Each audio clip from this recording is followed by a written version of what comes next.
ابراہیم ینال سلطان تغرل کا سوتیلا بھائی تھا، جنہوں نے رے شہر کو فتح کیا اور اس کے ساتھ ساتھ اور بھی بہت سی فتوحات حاصل کی۔ ان فتوحات کی وجہ سے ینال بہت تکبر کرنے لگا تھا اور اس کی سوچ تھی کہ آنے والا سلطان وہی ہوگا، اسی لیے اس نے کئی بار غلطیاں کی، لیکن سلطان تغرل نے انہیں نظر انداز کر دیا۔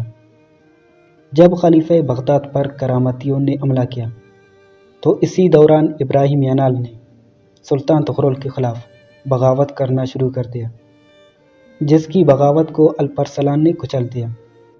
اس طرح ابراہیم ینال کو الپرسلان گرفتار کر کے سلطان کے سامنے پیش کر دیتا ہے اور اس کے بعد سلطان تغرل کمان کی تار سے ابراہیم ینال کو موت کے گھاٹ اتار دیتے ہیں۔